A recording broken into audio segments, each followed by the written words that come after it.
All right, so now that we have given time for everybody to show up, I think we can go ahead and begin with our webinar. Um, First of all, I would like to thank everybody that showed up for coming. I would like to introduce myself first. My name is Mauricio Perez. I am the General Manager for Harmony Sun City Care Assisted Living. The reason why we decided to put this webinar together is because I've been noticing a huge lack of information with families that are new to looking into assisted living or that are starting this process of finding a home for their parents. So we decided to put this together for you guys to give you guys a little more information on tips or several steps that you guys can follow that is gonna make it easier for you to make that transition into talking with your parents and making it a little bit more easier for both of you all and for the family in general on how to make this transition, because we do understand that it is a difficult process, that it's not easy, that it takes time. So hopefully with the following tips and steps that I'm going to give you, it can be of a little bit of help for you guys. So I'm going to go ahead and begin here. The first step that I usually find is the most basic, but also the most important step in talking to your parents, is to have the conversation as early as possible. I always tell families this because it is always better to start talking with your parents about assisted living or retirement early. And the reason for this is because it is very common in older adults to suffer from conditions like dementia, Alzheimer's, or other conditions. So once they have already been diagnosed with dementia, for example, it is going to be a lot harder to convince them or to talk to them and get into their mind that this is going to be the best decision for them, because in their mind, since it was never discussed previously, they never thought about it before the dementia, so it never stuck to them. So it is always very important to have this conversation early, and rather than having to wait for a health crisis or an issue to come up before deciding to have the conversation. So tackling this difficult decision early can help you all reach the decision and obviously start planning with much less pressure. What I do see some families encounter is that they want to start looking into this right when they're already cornered into making a decision. So probably as the number one tip I can give you would be that to have the conversation as early as possible. So the tip number two I can give you is, if you have, for example, siblings or other close family members that are very close to your parents, make sure to have the discussion with them beforehand. That way you can make sure that you all agree on the same matter, and if you have disagreements, you can talk to them before even bringing the topic up with your parents. What you don't want is to sit down with your parents along with your siblings and start having this discussion, and then having everybody have different opinions and disagreeing, because the only thing is that it's going to cause is more friction on top of the tough choice that you already have. So it is very important to obviously talk it with them before even bringing it up with your parents. The next tip is to always talk in person if possible. I know it is always best to do it face to face. That way you can get a more of a feel of their body language, how they're feeling, what they think, what they're gonna say. Obviously, there's cases where families nowadays live apart or far from each other. So if you can't do it face to face, you can always try to arrange, for example, a Zoom or a video call where you can get to talk to them a little more personally on their decision and what's it gonna be. But it would always be a little bit better if you get to do this in person. The next tip is to always initiate conversation by leading with your own long-term care wishes, or share articles or stories of maybe people you know that have taken this decision. By doing so, you can help the seniors feel more comfortable venturing into this tricky territory. The truth is that there is a huge lack of planning in this in families in the US. It is a stat that very few families even have this discussion until they're forced to.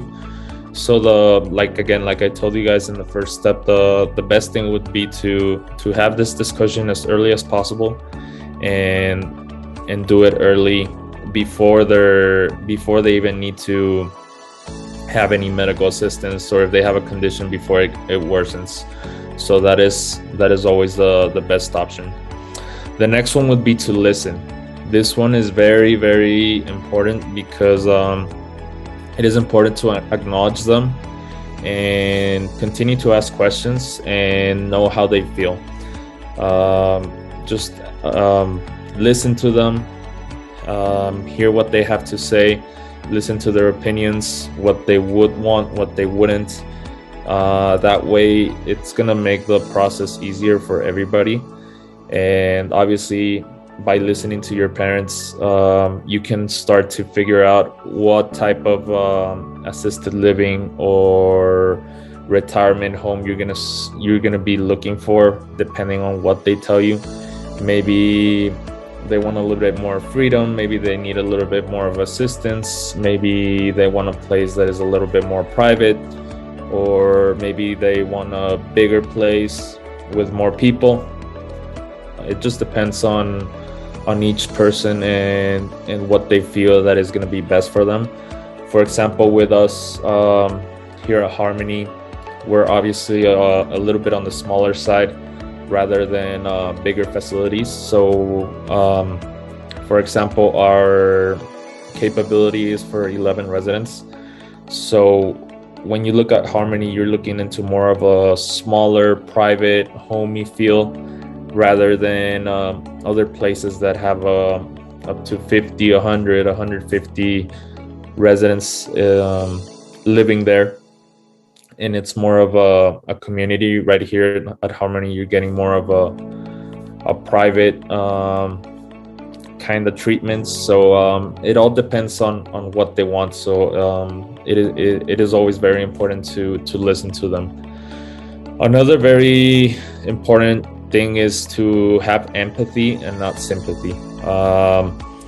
As older adults, they don't want their children to feel sorry for them, obviously, and about their condition. So it is important to, rather than having sympathy for them, to have empathy. It is important to be kind to them, to have a calm voice, to be reassuring to them that everything is going to be okay. Talking to them and letting them know that this is for the best, and that if they go into an assisted living, they're going to be getting basically all of the assistance that they might need. That way they don't have to worry of things that they used to worry about, like cooking, doing chores, cleaning, and other stuff like that might cause stress in their daily life. So this is also a very, very important step. Another one is not to rush things. Allow them time to digest the whole situation, and obviously it is a process.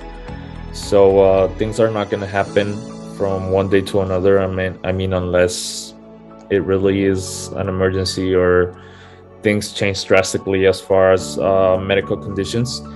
But if you do allow yourself the time to have this discussion early, it shouldn't be a problem. You shouldn't be having to rush anything. You can take it step by step. First of all, starting by having the talk with them, listening to their opinions, followed up by maybe visiting places and seeing what is going to be best. So that is also an important part. Also, plan to talk about it again and again and again. I mean, like I said, it is a process. It is not like a one and done discussion. So you have to plan on talking about the conversation constantly, and you have to know that questions are going to come up. There's going to be concerns. They're going to be worried about it. Maybe they're not going to be too happy about it. Obviously, I mean, nobody likes to be taken out of their home or their familiar settings. So just know that it's going to be a constant topic that you guys are going to have to be discussing constantly. Another thing is to try to arrange a visit to a community. Like I said, once you know more or less what type of facility you're going to be looking into, it is always important to pinpoint places that are close by to your location and go visit them. Obviously, each place has its own thing going on, its own little vibe. So it is important to have them get a feel of what it's going to be like living there, what they can offer, the amenities, what services they're going to offer, and see more or less how the staff works, the routine, everything like that. So it is very important to obviously make a visit to the community that you're interested in, because it happens sometimes that the place that you least thought was going to be the right one for you ends up being the one you end up choosing. So that's a very important step. Another thing is to remember, it is always their decision. Unless your parents are mentally incapacitated or they have dementia already and can't make decisions on their own, you always have to give them that space and let them know that it eventually is going to be their decision and you're going to be there to support them. But you have to let them know that you're not going to force them into a situation that they don't want to, because once they feel like you're starting to force them into it, it is obvious that they're going to start fighting back. So you always have to be supportive, let them know that you're there for them, but that the ultimate decision belongs to them. Another thing to take into consideration while having the talk is to try and laugh and make it fun, and try not to come in with a closed mindset. Obviously, we know that it's a difficult decision and that it's not easy to talk about it, but the more fun you can make it and the easiest you can make the approach, it's gonna make them feel better and less worried about the change. Obviously, if you come in feeling sad or worried or like you're having to go to combat over this, it's not gonna work up. So another important part of the process is to leave the judgment out the door and go in with an open mind. Like I said, sometimes we have to put ourselves in their spot and know that it's not easy. I mean, if you see the larger picture, it's not that they don't want to, for example, hand over the car keys and stop driving, or have somebody make food for them and give up cooking. It's more of the feeling that they're losing their independence, and as an older adult, it is very hard to accept that, because the more you feel that you can't do something, the more you want to do it. So it happens that it sometimes becomes very, very hard for them to accept that they're at that place where they can't take care of themselves. So it is important not to judge and to always be supportive to them, obviously. Another important step is to never go to the talk unprepared.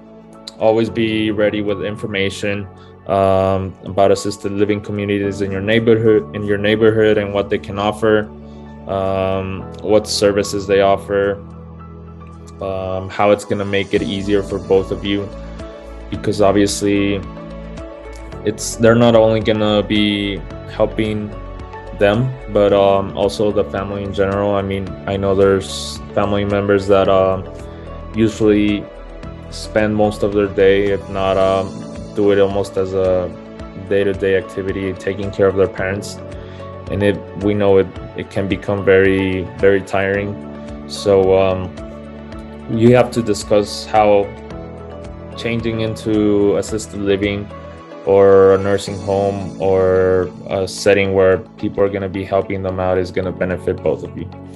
So as far as that, and we also have to understand what assisted living is and what it is not. For example, people usually confuse it with nursing homes, and it is not the same thing. For example, assisted living facilities give you a little bit more freedom and assistance as far as your daily needs with showering, eating, changing, daily grooming with their hair, doing their teeth, little stuff like that can become hard for them on the long run. Maybe getting up from bed, walking, maybe switching from the wheelchair to the couch. Little activities that you might think are easy, but start becoming a problem on the day-to-day. And rather, a nursing home is more of a hospital setting. Usually nursing homes are people go to nursing homes after having a surgery, for example, when they need a little bit more of an intensive care as far as medically. But assisted living can still take care of many medical necessities. For example, oxygens, nephrostomy tubes. I mean, there's different conditions, the dementia, Alzheimer's, all of that comes into play. So it just depends on what the condition is of the patient and how much help they're going to be needing. So all of that comes into play. So you have to make sure to obviously come prepared and know what the difference is with each one. That way you can better explain it and make the right decision. Another tip I can give you is to obviously consider location. While we often think that long-term care as far as when it's going to happen, we never take into consideration the where. So it is equally important. So deciding a location and choosing the right community in that location can depend on a number of factors, including cost, proximity to medical facilities, proximity to loved ones, and finding a senior living option that obviously meets all of your needs. So it is also important to take that into consideration, how far they're going to be from the family, maybe how far you're going to travel to go and visit them, how far the house is from a nearby hospital, depending on their medical condition in case an emergency happens. If you have to rush them to the hospital, it is always important to know where the nearest hospital is, how far away, how soon an ambulance can get there. So all of those little things are also important to take into consideration. And another important tip I can give you is to make it a biannual or annual conversation. So like I said, you're going to be having to discuss this with your parents pretty often, especially at an older age where their condition might be progressing a little faster. Sometimes, especially with the dementia, it can happen that it progresses really fast. So my recommendation would be to maybe talk to them every 6 months or at the most every year, and to sit down with them and reevaluate where they're at. Ask them if they're healthy, what they can do, what they can't, how happy they are, and their safety, obviously.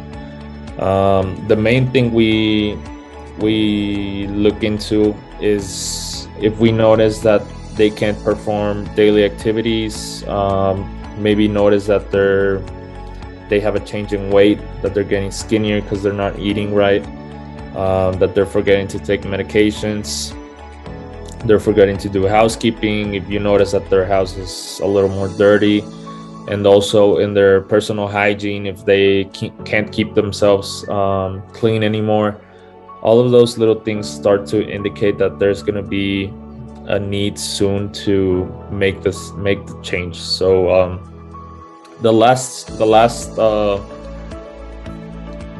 tip I can give you is to be honest to them. You have to let them know that you're noticing these signs of their decline, and do it in a way, like I said before, that does not put them to shame, but rather you have to explain that since you love them, you're noticing that it is not the best setting for them, and that it is no longer safe for them to be alone, obviously. Usually the most important sign that we notice is especially when they start having falls or accidents. But you don't want to get to the point where they get hurt because of that, because there's many cases where families wait until their family member gets hurt or has to go to the hospital because they fall to make that switch. And that's when things start to get a little bit complicated, because obviously at an older age, if you have a fall or an accident or have to go to the hospital, things get complicated and it's not the same. So my recommendation would rather be that to start noticing those little signs beforehand and take action before an accident happens.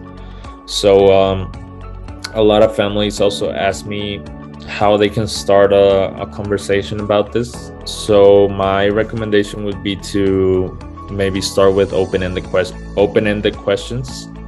That way you can better encourage them to talk, and just sit down and listen to them, see what they have to say, listen to what they tell you, their opinion, how they feel, and that is probably the best way to get them to talk about the situation.